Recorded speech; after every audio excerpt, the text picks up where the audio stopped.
I took the week for reading and reading and reading. And reading more and more reading. And I found something that was interesting for me. It's a new topic which is being invested for the last 5 years about respond to intervention, and it's focused on the differentiated instruction classroom. Okay. It's a new topic, but it has relation with mine. So I download a book about that and some others about other authors from my topic. Alrighty. I see here, in fact, when you get a chance, I made some comments to what you uploaded in Canvas. Mm-hmm. And I made some suggestions about some parts. Specifically where you say, because I want to find out how establishing roles among the students can benefit the group English level. I would recommend to focus more on teaching practices more so than can benefit the group's English level, because that sounds to me, I think, learning. To me, the purpose of what you want to do is to see if they learn more or not. And I think we don't want to focus so much on learning, but on teaching, or teacher perspectives, or student perspectives, or student behavior, but not specifically learning. Okay. Yeah, so I would modify that a little bit. On how it would be like. And if this is related to step 2, you say, I wish to examine students' shared knowledge. Yes. You want to. The thing is, our step 2 needs to align, be very, very much related to this second section here that I've highlighted, where you say, because I want to find out. We need to come up with some research questions, and the research questions are coming directly from this section, these words that I've highlighted here. So you want to find out, like, what are some of your research questions that you're considering? Have you thought about some research questions? Not really, because with the article I read, I was thinking about modifying my research questions. Okay. So that, as you said, they can be more focused to teaching instead of learning. All right. So what do you think? What do you want to focus? Because I'm coming back to this part. Because I want to find out. What do you want to find out about? Because this is really, I think, of all of this information that I'm asking you to do, this is like the most important one. I mean, this section, because I want to find out. What do you want to find out about? What do you want to research? What's the research problem? What do you want to find out about it? Think about, like, what are you going to measure? What do you want to actually go in and look for when you look at observe teachers and you observe students thinking differentiated instruction? What are you looking for specifically? The way the teacher gives the roles for the smaller students, so and make sure they are helping the rest of the group. But what I'm thinking about is that it's not measurable. Yeah, I mean, because I'm thinking differentiated instruction. You tell me specifically what areas of differentiation you want to focus on, but I'm thinking content, process, or product. Usually one of those three. Process. All right, process. Now, the process is the learning process of the students. Now, we're not talking so much about roles necessarily. Now, when you say roles here, I think a teacher saying, okay, Bobby, I want you to help this group, all right? Susie, I want you to help these students, your classmates. And in a way, yeah, that's differentiation, but differentiating the process can be something let me give you an example of that's a little bit different, that has nothing to do with student roles. You go into a class and you say, class, we're all going to do a brochure. We're going to have a week to do the brochure. This is what the brochure should look like. It should have this. It should be, this is how I'm going to grade the brochure. But you guys decide how you want to work together, how you want to design this. So each little group says, okay, and maybe they assign each other roles formally. Maybe they don't. Maybe they just say, okay, we'll come up with the content. We'll come up with what we want to say, and then later we'll decide on the design. Right? And let's see. Okay, Susie, PowerPoint. We'll use PowerPoint, and then they just start working together. Right? Maybe they assign roles, but maybe they don't. So the thing with roles is this almost forces us into a different situation where the roles, you have to ask yourself, who decides who the roles are. The teacher can decide, or the students decide, and then but that's not getting into the essence of differentiated instruction. It is and it's not. It's kind of like we're beating around the bush a little bit with the roles, because if you want to focus on process, it can be as simple as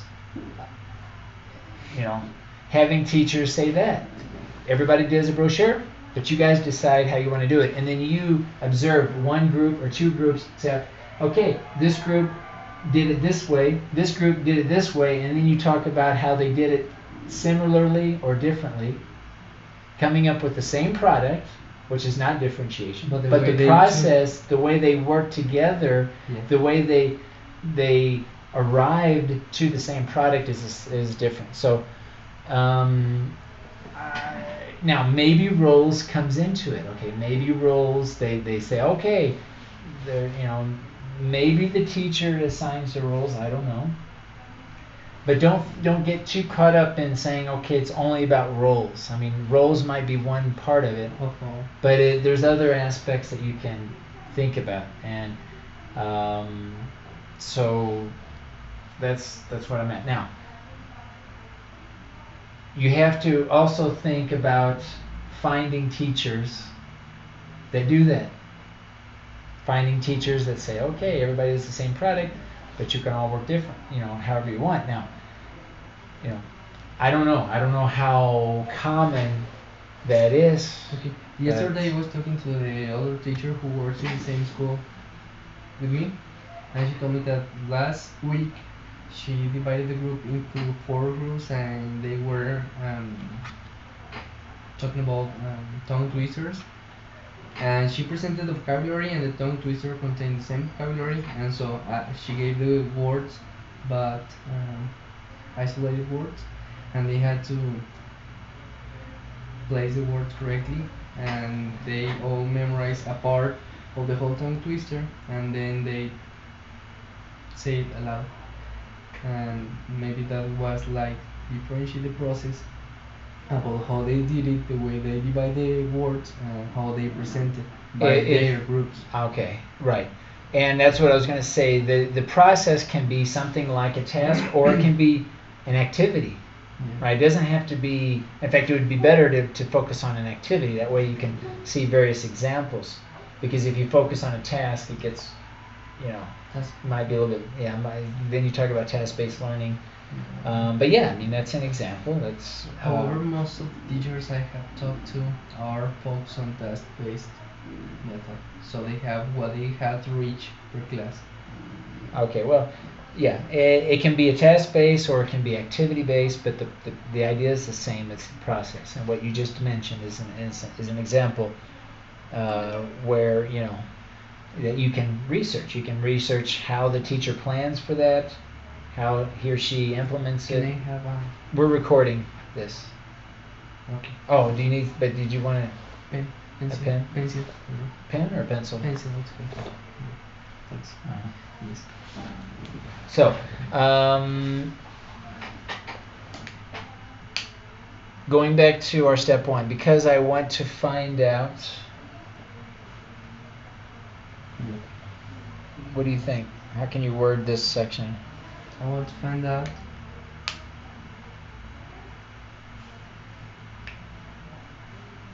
how the way that it would be related to differentiate the process. Okay. And I have this clear. Okay. But how each team can work by themselves. How they divide, they distribute what they are asked to do. Okay, so you could say, because I want to find out how small groups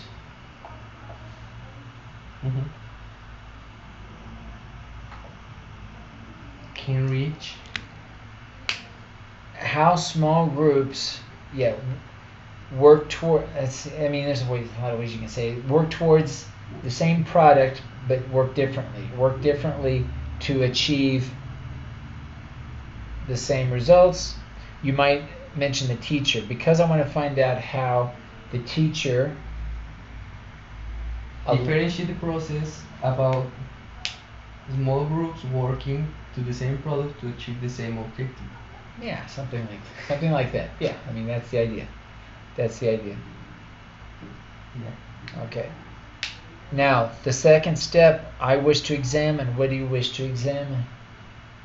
Now this is specific. What? Now, Think about what you're in the classroom. You're observing the behavior in the students to share, to divide, distribute. So it will be behaviors instead of both knowledge. For example, I wish to examine how students work together, or I wish to examine how students relate to each other, that is, the language that they use to speak to each other, or I wish to examine the materials they use. How about process and systems? The process they follow to reach the same objective. And how they do it. To keep. Yeah, I wish to examine. Right, but the process is still general. I mean, what about the process? Yeah, because think about like the instruments. What instruments are you going to use? What are you going to measure? But that's still my doubt about how can I measure if they are working together or not. You can record what they say.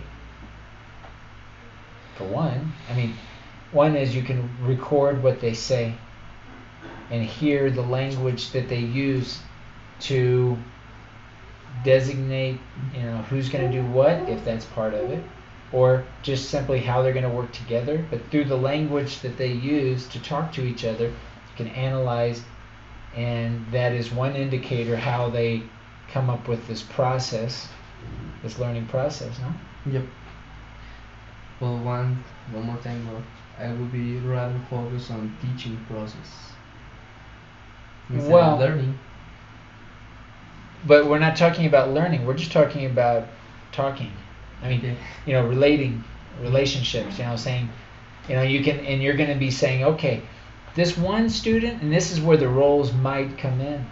They might come in. You can say, this one student delegated. This one person took a leadership role.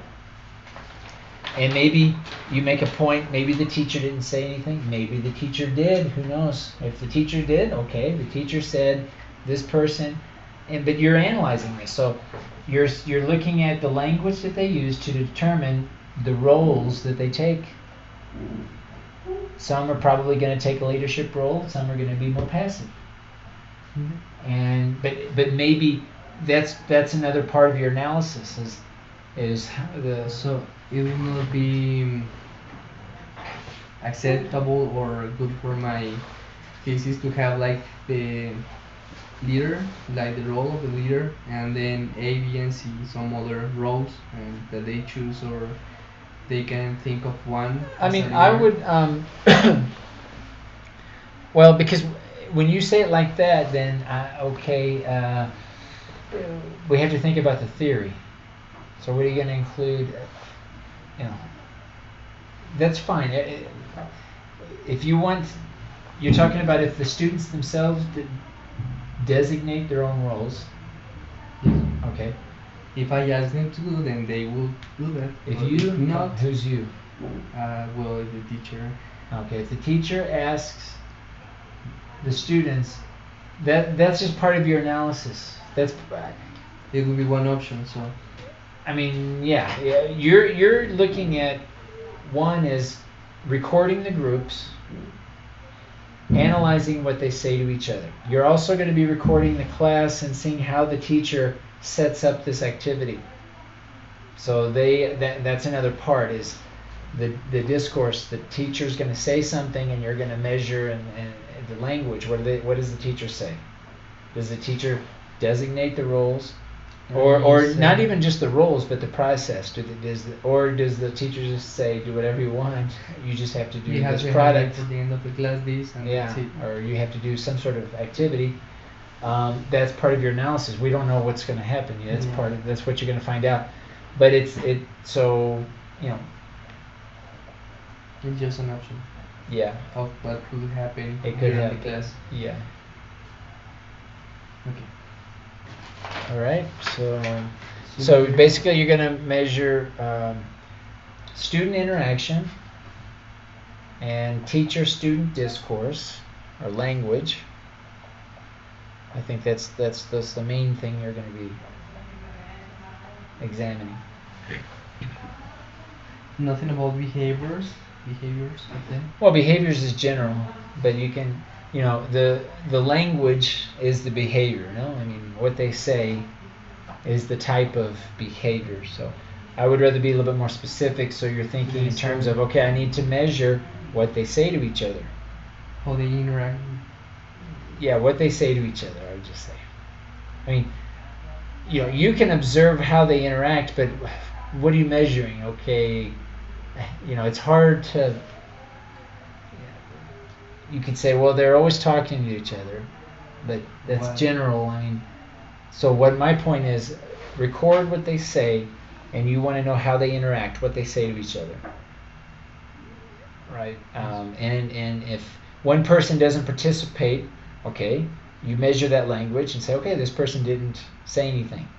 Maybe the person was there, but he didn't say anything. Okay, well then that's more, okay, I understand. The reader is going to know, okay, I know what you mean. That's different than you saying, Group A, they all talked, but one person seemed quiet or didn't say much. Well, what is much? I mean, now you know exactly. Yeah. Maybe one student only says one sentence, but it's really important. Okay, now you can analyze that, or so maybe it's not so much how much they say, but it's what they say, or I mean, there's a lot of different possibilities. Exactly. So I think if you stick with language, that is the language, how they interact with the students, and teacher to students. Discourse. Right. And going into step 3, you have the unit of analysis. And I think the unit of analysis is going to be probably the individual group. Now we've been talking about small groups, okay?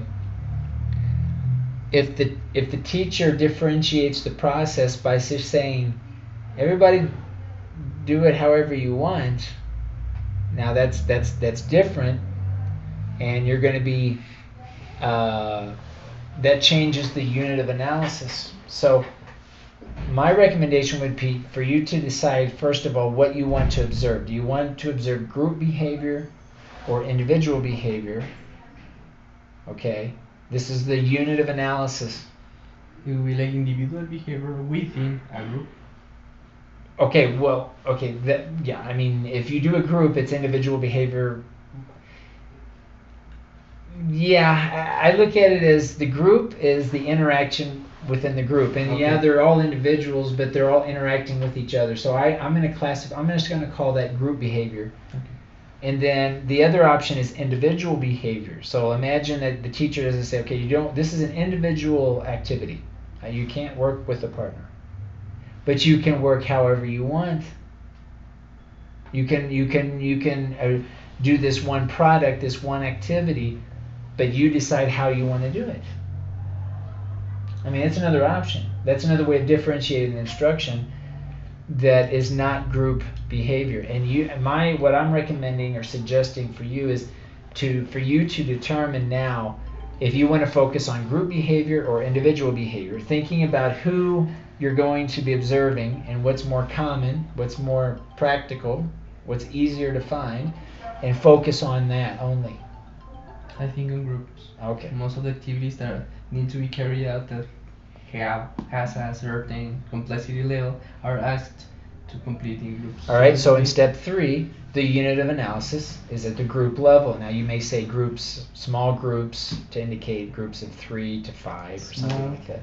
Small groups. So the unit of analysis is the group. Now those groups can be obviously from the same class, or they can be from different groups, or different classes, different teachers, even different schools, or different schools. But the unit of analysis is the group. Small groups. That's it. 3, 4, 3, 5. Whatever you define it. And this, yeah. So we have the unit of analysis, small group. We have what we're going to examine, that is language or interaction, discourse between students and teacher and the students. And we have now the second part of our topic with regard to differentiated instruction, because I want to find out how students design the learning process, how they design their own process to achieve something.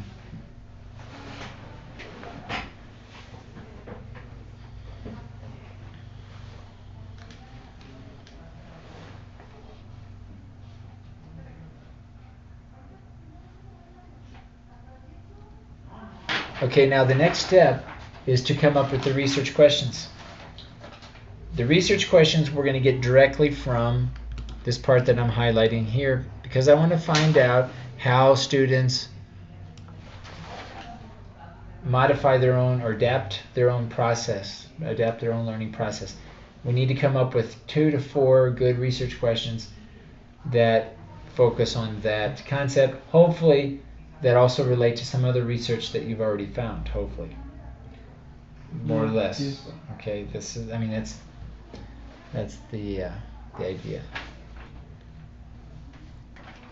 So, do you have anything in mind now for research questions, or do you need to think about it? I have to think about it. Okay. For going forward, Job, here's what we need to do. Okay. And I would try to do it more or less in this order. Okay. You have, first of all, go back and modify this. Okay. Okay. This. And then go to your document and add your 2 to 4 research questions here at the end of your literature review.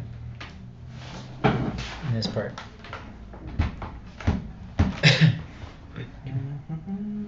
Okay. Abstract. Method, results, discussion, references, appendix. Now, see where I'm at here? This is your literature review section right here that I'm highlighting. This is where you're going to add your literature review. This is on page 2.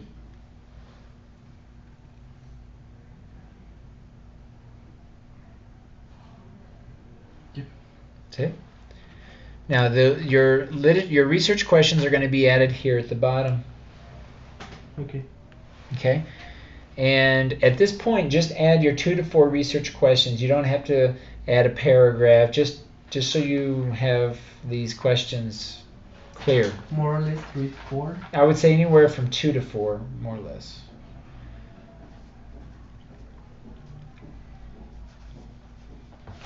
So after you add your research questions here, add your thesis statement here. That is one sentence that will be the main idea of your literature review. Don't worry about the introduction now. You can finish the introduction later. Just one sentence that is the main idea. Now think of your thesis statement like this. You have your research questions, And your one thesis statement, that one sentence, sets out to answer your research questions. Your thesis statement answers your research questions. In fact, your entire literature review is to answer your research questions. That is, how do others answer your research questions? What do others have to say with regard to your research questions? This is not about you yet. This is about how they would answer. What do they think, right? How would they answer it? So think of it like that. And once you have your research questions and your thesis statement, then think about how you want to organize your literature review. Now, we need to have our literature review of approximately 2,500 words. The introduction, more or less, is 250 to 350 words. So that leaves us approximately 2,250 words. You need to come up with, I would say, anywhere from 2 to 4 main sections for your literature review. Okay? Start with those 2 to 4 main sections and add them as a level 2 heading here. See, this will be your first main topic, a level 2 heading. This will be your second main topic. This might be your third main topic. For example, the first heading would be like a definition of what I'm... Perhaps. What I'd like to do is see the 2 to 4 sections all together first before... you might talk about the what, then you talk about the how, then you talk about the why. You might talk about the theoretical to the more practical. If you've had a chance to look in Canvas for week 2, I uploaded a link that's called Developing an Argument. Where is it? Under week 2, under modules, week 2. Mm-hmm. And I talk a lot, there's a lot of good information here, I think, about forming an argument. Think of writing your literature review as forming an argument. Okay? And if you want to look here, I got it here. All right. And I have a video here. I talk a little bit about it. There's also a good video here. It's a little bit long, but it's all designed to help you think about how you want to organize your literature review. And so please take some time to look at this before you start working on your literature review, so you think about how you want to form your argument. All right. So once you have your main headings here, so you have your first main topic, your second main topic, and your third main topic, for example, then you go into each one of these headings, each one of these topics, and start developing each topic, each subtopic. Yeah. So if you do it this way, I can see how first your research questions and your thesis statement, which gives me an idea about the direction of your thesis. Then I see your main topic, so I can say, okay, this looks logical. I see the pattern here. And then I'll look at the individual sections and look and see if it's coherent within each section.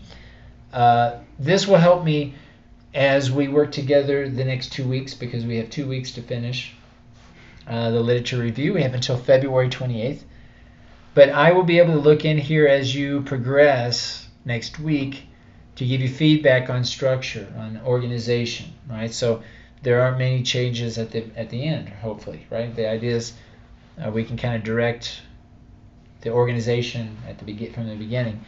But our next tutoring session next Friday, we'll sit down and I'll open this up just as we're doing today, and look at the organization and talk about how it's coming together, looking at anything with regard to APA and anything else we need to talk about.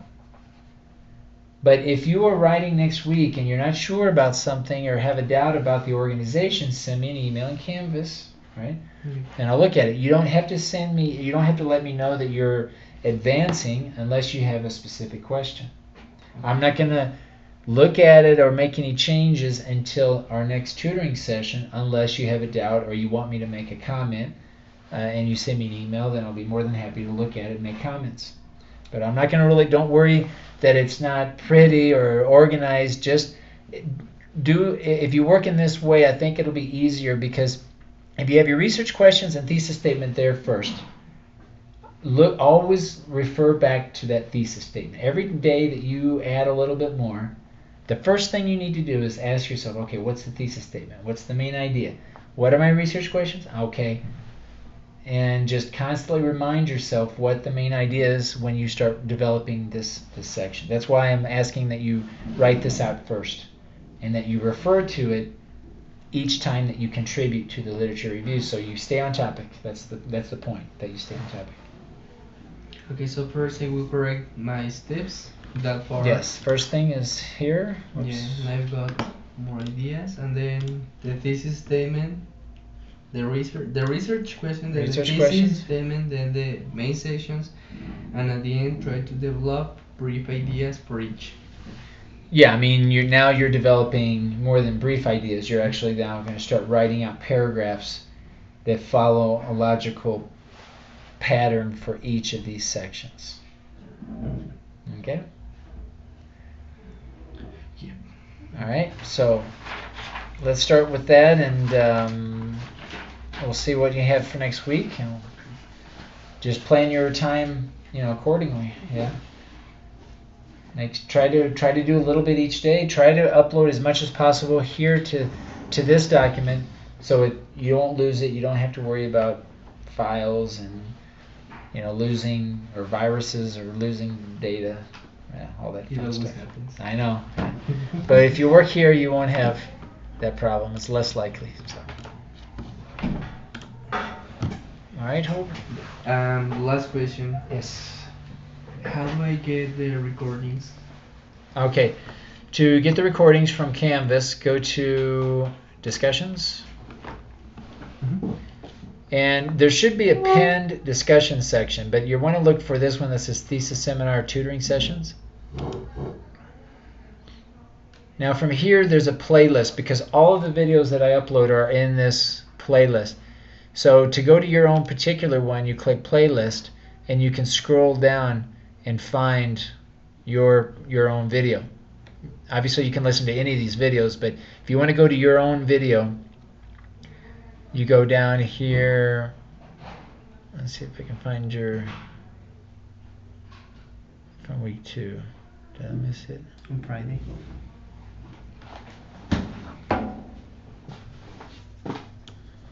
Here you are.